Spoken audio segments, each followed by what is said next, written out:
Hi everyone, in front of me I've got a OnePlus Nord CE 5 and let me share with you how to change the ringtone on this device.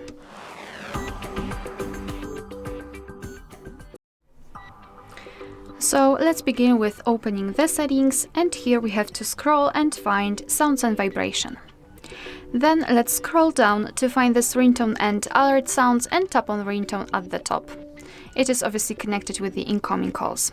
So here we've got two different albums, let's say, from which we can choose the ringtone which are pre-installed there, or you can tap on this on this device and you can enter your own files.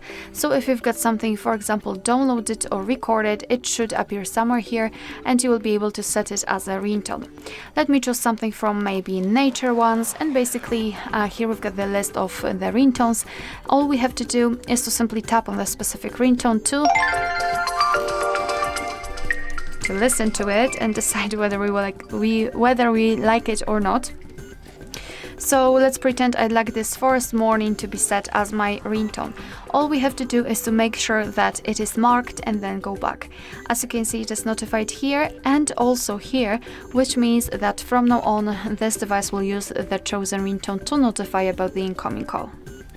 Alright, so that will be all. Thank you so much for watching. Please hit the subscribe button and leave the thumbs up.